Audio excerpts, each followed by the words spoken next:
जय हिंद दोस्तों। देखो, आज हम लोग इंग्लिश जो कल हम बताए थे कैसे इंग्लिश को सीखना है, उसका जो फर्स्ट स्टेप होता है इंग्लिश रीडिंग, इसमें हम आज आर्टिकल लिए हैं जिसमें हम लोग जानेंगे one of the most dangerous problem of environment. हमारे एनवायरनमेंट का सबसे खतरनाक प्रॉब्लम में से एक है, जिसमें हम देख रहे हैं कि दिल्ली में जो फेस किए जा रहे हैं एयर क्वालिटी को लेकर के जो समस्याएं लगातार बढ़ रही हैं, डेंसिटी बढ़ने की वजह से, जो पोल्यूशन इंक्रीज होने की वजह से जो एयर क्वालिटी है वहाँ का कंटिन्यूअसली क्या हो रहा है, एकदम वर्स्ट होता जा रहा है, बुरा होता जा रहा है। उसी पे ये आर्टिकल है जिसमें हम लोग जानेंगे कॉजेज ऑफ एयर पोल्यूशन क्या है और मेनली वो रीजन क्यों इतना एयर क्वालिटी इंडेक्स में क्या होता जाता है, लो होता जा रहा है, जहां पे एयर क्वालिटी बहुत ज्यादा क्या होता जा रहा है, डिक्रीज होता जा रहा है। जिसमें air quality continues to pose a serious public health and governance challenge in India with PM 2.5 level in many cities is still 5 to 8 times above WHO limits despite policy interventions। मतलब इस line में बताया जा रहा है, धीरे धीरे समझो इंग्लिश को पढ़ना कैसे है, उस चीज को अगर पकड़ना चाहो तो एयर क्वालिटी ये नाउन है। जिस वर्ड में TION होता है वो हमेशा क्या होता है, नाउन होता है। और एयर यहाँ पे क्या है, नाउन के पहले जो आता है उसको एडजेक्टिव कहते हैं। तो कौन से पॉल्यूशन की बात कर रहा है, एयर पॉल्यूशन की। तो इस सेंटेंस में पॉल्यूशन नाउन है, एयर क्या है, आपका एडजेक्टिव है। कंटिन्यूज यहाँ वर्ब का काम कर रहा है, क्योंकि पॉल्यूशन को काउंट नहीं कर सकते इसलिए सिंगुलर वर्ब का यूज किया है। टू के साथ हमेशा फर्स्ट फॉर्म का यूज करता है, तो पोज का यूज किया है। अ सीरियस पब्लिक हेल्थ, तो पब्लिक हेल्थ यहाँ पे जो नाउन है, इस नाउन को हम लोग जो कहते हैं ना, कंपाउंड नाउन कहते हैं। कंपाउंड नाउन का मतलब होता है जब दो नाउन आपस में क्या हो जाता है, जुड़ जाते हैं, तो उसको हम कंपाउंड नाउन कहते हैं। और एंड गवर्नेंस, यानी यहाँ पे गवर्नेंस जिस वर्ड में ANC होता है वो नाउन का काम करता है। उसके लिए भी ये चैलेंज बना हुआ है इंडिया में। किसी भी प्लेस को दिखाने के लिए हम प्रीपोजिशन का यूज करते हैं, यहाँ पे प्लेस को दिखाने के लिए इन इंडिया का यूज किया गया है। अगर लार्जर स्पेस होता है तो हम लोग उसके लिए इन का यूज करते हैं, स्मॉलर स्पेस होता है उसके लिए हम क्या कहते हैं, एट का यूज करते हैं। तो फर्स्ट लाइन में ग्रामर को हमने सबसे पहले पकड़ा, ग्रामर के जो रूल लगे थे, उसके बाद हम हिंदी कन्वर्जन इसका देखेंगे कि इसको कन्वर्ट कैसे किया गया। ठीक है, air pollution continues to pose a serious public health and governance challenge in India with PM 2.5, यानी कि जो जो हमारा एयर पोल्यूशन है, यानी वायु प्रदूषण जो है लगातार क्या कर रहा है, बहुत बड़ा सीरियस पोज बन चुका है हमारे लिए, बहुत खतरनाक हो चुका है गवर्नमेंट के लिए भी, और यहाँ पे चैलेंज इंडिया के लिए भी बहुत बड़ा हो चुका है।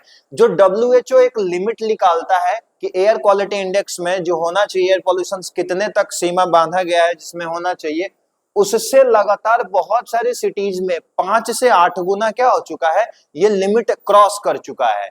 इसके बावजूद की पॉलिसी लगाया गया है WHO के, ये स्टॉप नहीं हो रहा है। पॉलिसी का मतलब किसी भी चीज को गवर्न करने के लिए, कंट्रोल करने के लिए क्या बनता है, एक कानून बनाया जाता है, जिसमें कि क्या किया हमारा WHO बनाई है। अब WHO क्या है, वर्ल्ड लेवल की एक ऐसी संस्था है जिसका फुल फॉर्म है वर्ल्ड हेल्थ ऑर्गेनाइजेशन, जो किसी भी मेडिकल फील्ड में अपना क्या करती है, गाइडलाइन को जारी करती है। इसका नाम आप बहुत ज्यादा सुर्खियों में देखे होंगे, जब कोरोना का टाइम आया था तो भी WHO का काम होता है वर्ल्ड लेवल पे जो डिजीज फैल रही होती है, जो हमारे एनवायरनमेंट के कॉज होते हैं, उसको क्या करना, कंट्रोल करना, सो दैट हम अपने पृथ्वी को क्या कर पाएंगे, बचाएंगे। वन अर्थ वन नेशन, ऐसे करके समझ लो कि ये पूरा पृथ्वी हमारा क्या है, देश है।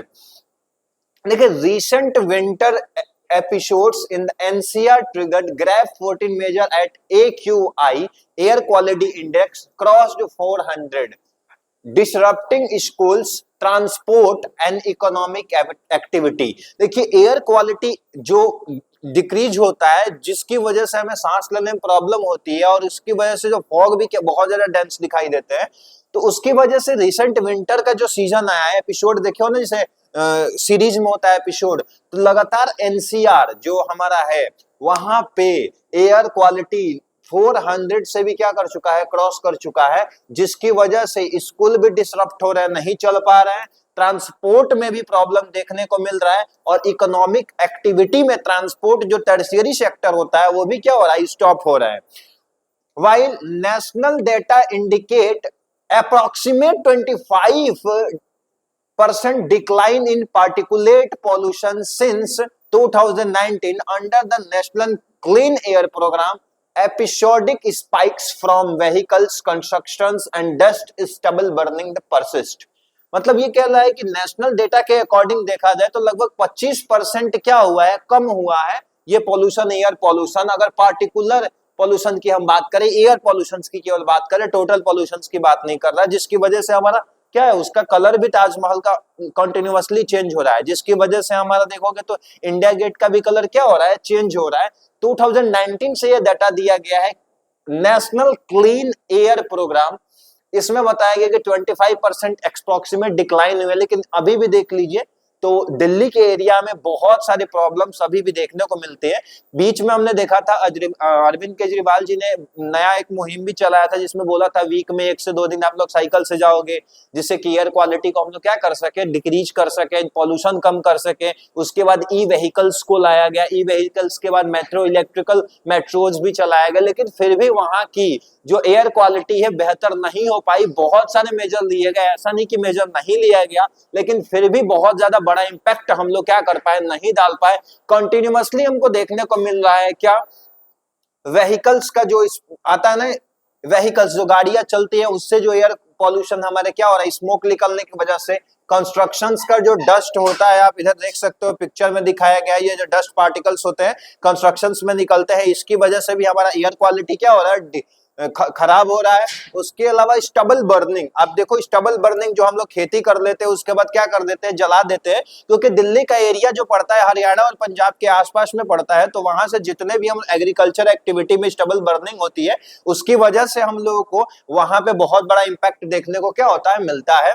ये अभी भी परसिस्ट है, मतलब ये जारी है, यानी कि जो व्हीकल्स के पॉल्यूशंस देखने को मिल रहा है, उसके अलावा व्हीकल्स के अलावा कंस्ट्रक्शंस डस्ट जो देखने को मिल रहा है, स्टबल बर्निंग है, आज भी अभी भी उसी लेवल की है। कुछ हद तक डिक्रीज हुई, लेकिन एयर क्वालिटी में कोई बहुत बड़ा इंपैक्ट नहीं डाल पाए। हालांकि हम लोग जैसे जानते हैं कि अभी जो डिजिटल इंडिया चला, उसके बाद से हमने देखा डिजिटल इंडिया के अलावा जो अभी प्रोग्राम जो गवर्नमेंट ने चलाया था वो क्या था, ई व्हीकल्स को लेकर के, इलेक्ट्रिक व्हीकल्स क्या किए गए, सस्ते दाम में लाया गया, ई रिक्शा को लाया गया, मेट्रो स्टेशन, रेलवे, इस चीज को क्या कर दिया गया, टोटली इलेक्ट्रिकल कर दिया गया। लेकिन उसके बाद भी हम लोग बहुत बड़ा इंपैक्ट इसमें नहीं देख पाए थे। ठीक है, अभी भी वहां का एयर क्वालिटी हमारे लिए क्या है, बहुत ज्यादा बड़ा चिंताजनक स्थिति बना हुआ है। एनकरेजिंगली बात करें अगर हम लोग, तो क्या हो रहा है, tighter enforcement, real-time monitoring, and regional coordination signal a gradual shift from the crisis management to structure air quality directive। यानी यहाँ पे हमें प्रोत्साहित करने की जरूरत है, इंकरेज करने की जरूरत है, और जो भी हम लोग लॉ बनाए उसको बहुत ही टाइटली फॉलो करने की जरूरत है। रियल टाइम मॉनिटरिंग होना चाहिए, क्योंकि लॉ बनाने से कुछ नहीं होगा, हमारा एग्जीक्यूटिव वहां पे होना चाहिए, सो दैट वो एग्जीक्यूटिंग प्लानिंग को क्या कर पाए, एग्जीक्यूट कर पाए। गवर्नमेंट की स्कीम बनाने से नहीं होगा, प्लानिंग एग्जीक्यूशंस भी क्या है, बहुत ज्यादा जरूरी है। लॉ तो बनना जरूरी है, उसका एग्जीक्यूशंस भी देखना जरूरी है। May be 100 law cannot be succeed, but execution of one law better in a better way can control our air pollutions. And regional coordination, that means also there is also coordination of a single gradual shift from crisis management to structured air quality governance. यहाँ पे हम लोग का भी क्या बनता है, बहुत बड़ा रोल बनता है, सो दैट हम एयर पॉल्यूशन को क्या कर पाए, डिक्रीज कर पाए, हमारा भी उसमें योगदान होना चाहिए। और उसके अलावा अगर हम लोग देखें तो इस क्वालिटी को बढ़ने में वहां जो दिल्ली का एरिया होता है बहुत ज्यादा इंडस्ट्रियल एरिया, और डेंसिटी भी वहां की क्या है, बहुत ज्यादा है। आप कॉजेस देख सकते हो, अगर पिक्चर से समझना चाहो तो कौन सी प्रॉब्लम्स देखने को मिलती है, तो व्हीकल इमिशंस देख सकते हो। व्हीकल इमिशंस में आपको कार्बन डाइऑक्साइड, नाइट्रस ऑक्साइड्स का क्या होता है, देखने को मिलता है। उसके अलावा इंडस्ट्रियल इमिशंस भी देखो, क्योंकि दिल्ली इंडस्ट्रियल एरिया भी आता है, तो इंडस्ट्री की वजह से भी वहां पे क्या होता है, सल्फर डाइऑक्साइड भी वहां पे क्या होते हैं, बहुत ज्यादा मात्रा में निकलते हैं। स्टबल बर्निंग, क्योंकि ये क्या है, एग्रीकल्चरल जो स्टेट्स है उनके पास में पड़ता है। एग्रीकल्चर स्टेट्स में आप पंजाब को पकड़ लो, पंजाब के अलावा अगर जाएंगे हरियाणा के एरिया में, तो ये एरिया उनके पास में पड़ता है। तो स्टबल बर्निंग का भी इम्पैक्ट क्या होता है, दिल्ली पे दिखाई देखने को मिलता है। उसके अलावा देखें कंस्ट्रक्शन डस्ट, क्योंकि अभी इंडिया में कंस्ट्रक्शंस की एक्टिविटी भी दिल्ली में क्या होती है, बहुत ज्यादा डेवलप एरिया जो होता है वहां पे कंस्ट्रक्शंस भी क्या होते हैं, ज्यादा होते हैं, तो इसकी वजह से भी हम लोग देखने को मिलता है।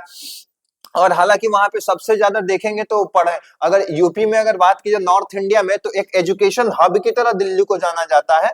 एजुकेशन हब का मतलब है कि जितने भी स्टेट्स के बच्चे होते हैं नॉर्थ इंडिया में क्या करते हैं, दिल्ली को प्रीफर करते हैं, so that they can take better education in that area. और वेस्ट बर्निंग को भी देख लो, यहाँ पे दिखाया गया है। वेस्ट बर्निंग में अभी भी आप जाओगे तो गार्बेज देखोगे, जैसे पहाड़, माउंटेन्स बना हुआ है, गार्बेज का पहाड़ बना हुआ है दिल्ली में। वहां पे जलन पैदा होने लगती है बॉडी में, अगर जाएंगे वहां पे देखने को मिलता है। सांस लेने में भी क्या होने लगती है, बहुत ज्यादा प्रॉब्लम आने लगती है। कुछ एरिया वहां पे ऐसा देखा गया है। उसके अलावा हाउस होल्ड पॉल्यूशन तो वहां पे देखे गए, क्योंकि वहां पे जो वो लोग हैं एससी एसटी, जो छोटी जात के लोग होते हैं, या फिर वो लोग जो गरीब लोग हैं, पुअर लोग हैं, उनका आज भी जो खाना है किस पे बनता है, वो जो होता है ना गांव में चूल्हे जड़ते हैं उसी पे बनाया जाता है, जिसमें काउडंग का यूज किया जाता है, लकड़ी का यूज किया जाएगा।